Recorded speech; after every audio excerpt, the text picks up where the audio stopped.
Bom dia, queridos, graça e paz da parte do Senhor. Tudo bem aí com você, na sua casa? Hoje nós vamos já para a nossa nona aula, olha só, nona aula sobre batalha espiritual. É o tema que nós estamos estudando em todo esse período. E agora nós vamos entrar numa parte mais prática de tudo aquilo que nós temos estudado, ok? Já quero pedir desculpas para você, porque hoje o barulho está um pouquinho intenso aqui. Então, se tiver uns ronquinhos de motor aí, você me perdoe, mas não tem jeito. A gente não tem estúdio para gravar, né? Então fica difícil. Estamos próximos à rua e às vezes passa um carro ou outro aqui, uma moto um pouco mais barulhenta, ok? Vamos orar para nós começarmos então a nossa aula. Feche teus olhos, vamos pedir orientação, vamos pedir iluminação do Senhor para a nossa aula de hoje. Pai querido, te louvamos, ó Deus, por mais uma noite de sono, por mais um dia de vida que o Senhor nos dá. E, ó Deus, nesse momento que nós dedicamos esse tempo, esse período, Pai, do nosso domingo, para estudarmos a Tua Palavra, nós te pedimos que o Senhor fale conosco através dela, nos oriente, nos dê a bênção, Senhor, de compreendermos a Tua vontade, a Tua verdade para a nossa vida. Fica com cada um que aqui está, Pai, em nome de Jesus que nós te pedimos. Amém. Amém, amados. Como eu falei, nós vamos começar a parte prática de tudo aquilo que nós estudamos e eu quero iniciar esse vídeo fazendo uma pergunta para você, uma pergunta bem direta para você. Eu sei que muitas vezes a gente não gosta de ser questionado, mas é uma pergunta muito importante para direcionar o tema que nós estamos estudando, ok? Então vamos lá. Batalha espiritual. Você tem dado brecha para o inimigo? Como é que você acha que está a sua vida?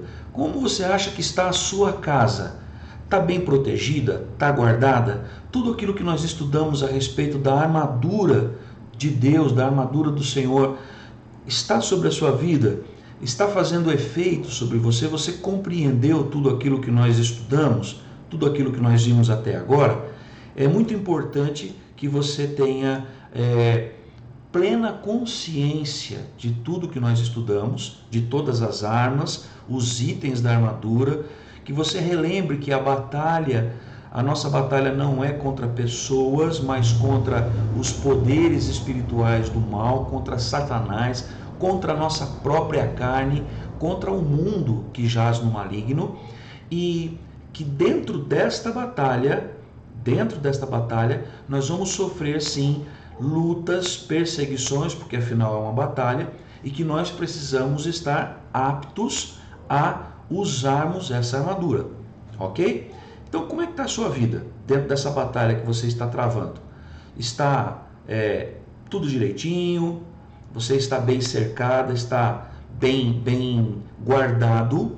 Ou você acha que pode ter alguma brecha na sua vida? É com essa intenção que nós vamos trabalhar. Nós vamos perceber algumas estratégias de Satanás, vamos perceber que ele não muda desde o início, ele tem a mesma estratégia, ele faz as mesmas coisas, e nós vamos perceber também que nós muitas vezes nos deixamos levar por essa conversa mole de Satanás e abrimos brechas em nossas vidas para que ele haja, ok? Passou a primeira. Vamos lá. Vamos dar continuidade então ao nosso slide. Efésios 4, 27 diz o seguinte: não deis lugar ao diabo. Não deis lugar ao diabo. Depois, 1 de Pedro, capítulo 5, verso 8, diz assim: o inimigo anda ao derredor procurando a quem possa tragar. Preste atenção nessa frase, procurando a quem possa tragar. Quer dizer que ele não pode tragar a todos, mas a alguns. E esses que são tragados ou que estão debaixo da mira de Satanás, são esses que dão lugar ao diabo, são esses que dão brechas para Satanás agir. Você tem vigiado por sua família? Você tem orado pelos seus? Você tem cultuado ao Senhor no seu lar, nesse período de pandemia, de reclusão que a gente está vivendo, né? Nem tanto, agora já está um pouco mais relaxado, mas nós ainda guardamos com uma certa frequência, né? A nossa casa, estamos sempre em casa, nos nossos lares, guardamos esse distanciamento social. Você tem aproveitado esse tempo para investir na sua família, no seu lar? Você tem tapado as brechas que você pode estar dando para Satanás? Vamos ver um pouquinho mais? Por que será que Satanás odeia a família? A nossa família está sob ataque. Nós vamos falar da mais antiga, da mais velha, da mais conhecida estratégia de Satanás. É atacar a família. Mas por que será que Satanás quer atacar a nossa família? Por que será que ele aponta os seus dardos inflamados para os nossos, para a nossa casa, para o nosso lar, para os nossos filhos, para os maridos, para as esposas? Por que será que Satanás tem essa verdadeira obsessão em prejudicar, em atacar a família? É isso que nós vamos estudar hoje e vamos identificar se possivelmente nós não estamos dando no nosso lar alguma brecha para que ele haja, ok? Satanás poderia atacar simplesmente a igreja, somente a igreja, mas ele tem um alvo principal. E esse alvo principal, a sua estratégia principal desde o princípio, é desestabilizar, é desestruturar a família. Vamos adiante? Vamos lá. Basta observar as propagandas contra o conceito tradicional de família nos anúncios espalhados pela cidade e as conversas com as pessoas ao redor para confirmar que a família está sob ataque. A pornografia pela internet, a pressão dos ativistas homossexuais, a banalização do divórcio e a imoralidade geral, tudo atenta para a desconstrução da noção bíblica de família. De fato, pela primeira vez na história, a civilização ocidental é confrontada com a necessidade de definir o significado dos termos casamento e família. Isso revela uma crise estrutural sem precedentes. Olha só o que a gente tem experimentado. Nós temos experimentado todo tipo de ataque sobre a família. Às vezes a gente não percebe. A gente acaba achando que isso é natural, é coisa dos tempos, e a gente não dá muita importância.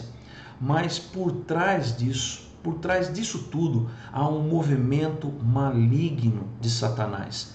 Por trás disso tudo, há uma estratégia macabra, diabólica de Satanás para destruir as famílias, desestruturar as famílias. Hoje nós já ouvimos famílias com 2 papais ou 2 mamães.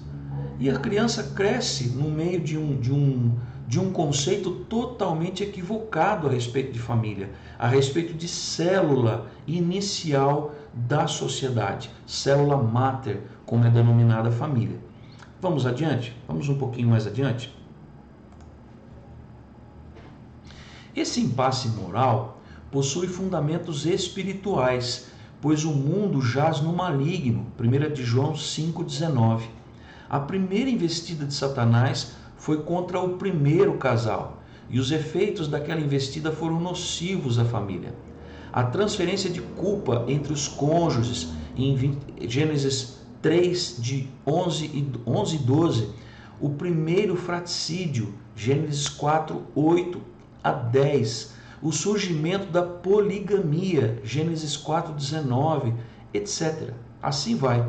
A família realmente está sob o ataque cultural e também espiritual, ou seja, o próprio maligno quer destruí-la. Quando eu falei aqui no início que a estratégia de Satanás é muito antiga, é exatamente sobre isso que o texto trouxe agora.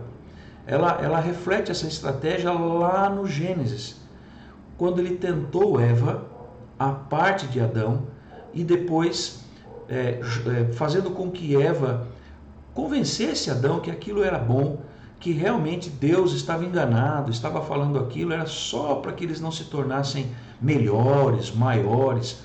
Adão entrou nessa conversa junto com Eva, né? E de igual modo pecaram, de igual modo falharam no seu comportamento. E nós experimentamos então a punição do pecado até os dias de hoje, os efeitos do pecado até os dias de hoje, por conta daquela falha lá do Gênesis, né? Depois nós vemos o primeiro crime, né? A primeira morte. Alguns dizem que foi o primeiro assassinato que houve, foi terrível, que matou boa parte da população do mundo. Afinal de contas, só tinham 4, né? De acordo com a narrativa bíblica. Mas houve a morte de Abel. Caim mata o seu próprio irmão.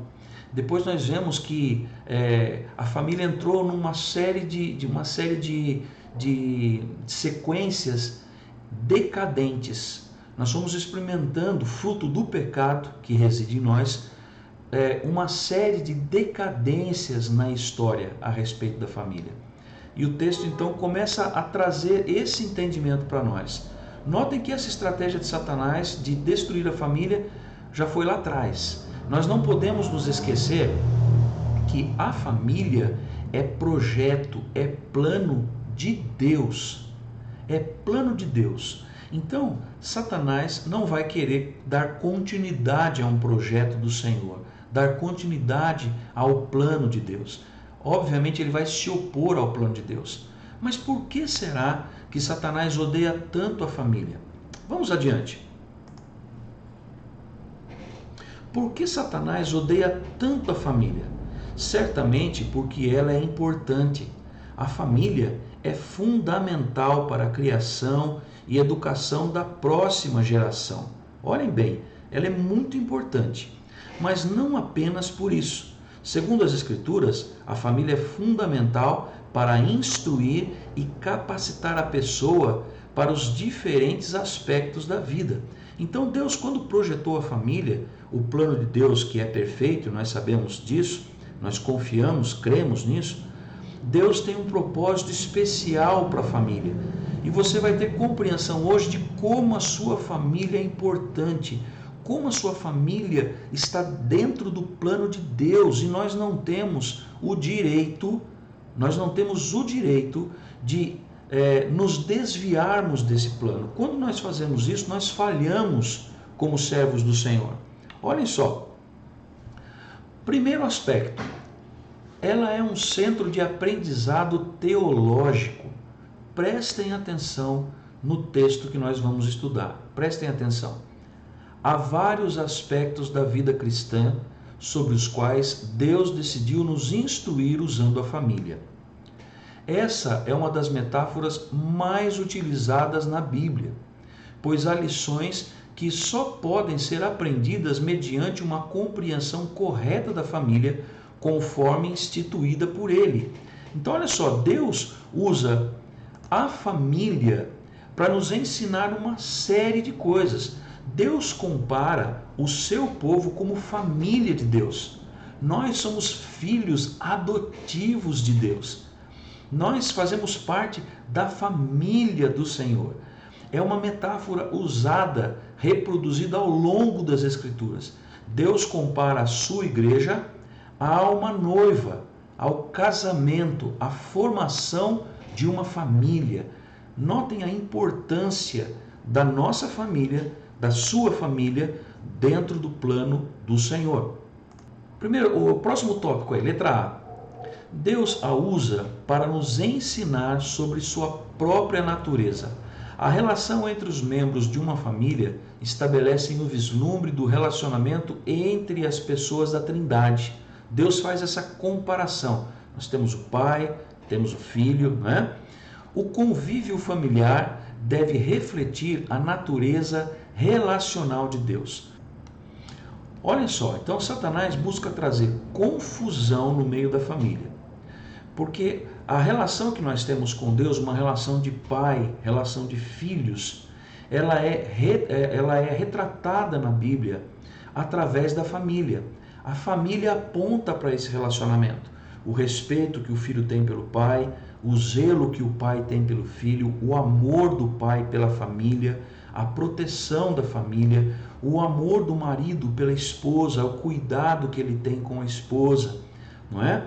Então há um sentimento relacional que é ensinado através da família. Esse sentimento relacional entre Deus e os homens, o Criador e a sua criação, ele é retratado através da convivência familiar. Isso é um dos primeiros ensinos que nós vemos na palavra do Senhor. Vamos adiante. Letra B. Deus a usa para nos ensinar o Evangelho. Quando Deus justifica alguém em Cristo, essa pessoa é adotada como seu filho. Dessa maneira, aprendemos que o relacionamento entre pais e filhos não é sem importância. Além do mais, a adoção acaba espelhando a misericórdia de Deus conosco. Assim, o Evangelho da Graça pode ser experimentado diariamente pelos filhos de Deus. Todavia, se Satanás destruir os relacionamentos entre pais e filhos, ele distorcerá a mensagem do Evangelho para as pessoas. Vocês começam a entender a estratégia de Satanás? Se nós não entendemos o amor de Deus por nós, se nós não temos esse aprendizado que vem na família, desse amor relacional de pai e filho, filho e pai, de integrantes da família, essa união, se isso não existe no lar, o testemunho, o ensino bíblico a respeito de família passa a ser mais dificilmente compreendido pelo homem. Os filhos passam a não ser treinados pelos seus pais e dessa forma, então, não passam isso de geração em geração. E é como se o amor familiar fosse se esfriando. Começa a ser criada uma confusão entre os integrantes da família. Vamos adiante? Letra C. Deus a usa, a família, que nós estamos tratando, Deus a usa para nos ensinar sobre a igreja. Pedro chama a igreja de a casa de Deus, 1 Pedro 4,17. E Paulo diz que os crentes são a família de Deus. Olha a importância, irmãos, da nossa família. Efésios 2,19 e depois em 3,15. Desde que os cristãos são unidos sobre a paternidade do Pai, pela adoção em Cristo, eles constituem a família de Deus e devem se relacionar como irmãos e irmãs em Cristo. Nós não nos tratamos assim na igreja? Meu irmão, minha irmã, Amor relacional do Pai. Assim, a vida familiar ajuda a compreender o tipo de comunidade a ser desenvolvido na igreja, ou seja, é uma grande família. O momento que nós estamos vivendo agora de pandemia, nós temos esse nosso relacionamento de certa forma quebrado, diminuído. Como faz falta estarmos juntos, passarmos tempo juntos, nos abraçarmos, nos vermos. Amor relacional de Deus, é Deus nos ensinando a vivermos como povo dele. Por essa razão, o inimigo procura destruir a família, pois isso acabará distorcendo nossa compreensão sobre a igreja. Desse modo, para compreender a virtude relacional de Deus, o seu evangelho e sua igreja, é necessário primeiro compreender a natureza da família. Quando um cônjuge abandona o outro, quando os pais e filhos não se relacionam bem, quando se defende um conceito diferente de família, com 2 pais, 2 mães, ou sem a fidelidade exigida no relacionamento, e etc., a metáfora é distorcida, o ensino de família é distorcido. Sempre que isto ocorre, Satanás consegue destruir o centro de instrução teológica no lar. Amados, todas as vezes que as famílias são desestruturadas, há uma destruição do ensino do amor relacional de Deus para com o homem, para com a sua criação. Nós costumamos dizer o seguinte: famílias sadias, igreja sadia. Famílias doentes, igreja doente. Igreja precisando de cuidado. Que trabalho tem a liderança da igreja quando nós temos uma série de famílias destruídas, uma série de famílias que não observaram essas brechas em suas vidas e passam então a viver de uma maneira relacional diferente do que é o padrão de Deus, do amor de Deus para conosco. Quanta dificuldade, quanta diferença no tratamento, quantas brigas, quantas queixas, e há uma destruição, de modo que a pessoa então para de aprender a respeito do amor relacional. Ela não consegue mais se relacionar em família. Como ela vai conseguir se relacionar bem com o Senhor? Como ela vai se relacionar bem com a igreja? Notem o estrago que Satanás faz na família quando ele toca nesse ponto, quando o seu dardo inflamado atinge esse ponto. Vamos para mais um tópico? A família não é atacada apenas pelo que ela representa, simplesmente pelo que ela representa, mas também pelo que ela produz. De fato, Deus a estabeleceu para ser um centro de capacitação, tanto na igreja quanto no mundo, pois ali se aprende a servir o próximo. Olha que importante, irmãos. É na família que nós temos o nosso primeiro contato com o serviço. O filho ajuda o pai, o filho ajuda a mãe, a filha ajuda o irmãozinho, fazemos coisas em benefício uns dos outros, defendemos uns aos outros, nos preocupamos uns com os outros, e o nosso primeiro relacionamento de serviço vem da família. Começamos a ser treinados em família para servir, para servirmos uns aos outros. Olha que importante. Se Satanás atinge esse alvo, nós não aprendemos a servir. Muito pelo contrário, queremos simplesmente ser servidos. Há filhos hoje que se acham donos do mundo. Só têm direitos, mas não têm deveres. Odeiam quando são cobrados de algum dever. Não é assim? Vamos um pouquinho mais adiante. Letra A. A família e o serviço na igreja. Ao discorrer sobre os relacionamentos corretos na igreja, Paulo ensina que os homens idosos devem ser tratados como pais, os moços como irmãos, as mulheres idosas como mães e as moças como irmãs. 1 Timóteo 5, de 1 a 2. Na verdade, ele indica que devemos olhar para a família a fim de nos relacionarmos no contexto eclesiástico.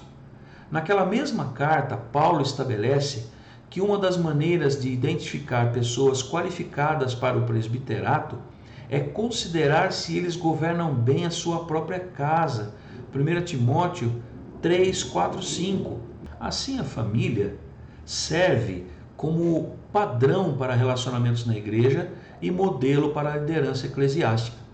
A vida e o serviço a serem desempenhado na igreja podem ser aprendidos no contexto familiar.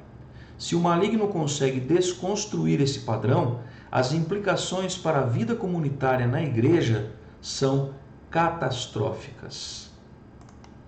Queridos, olha só quanta coisa importante nós vimos nesses dois tópicos.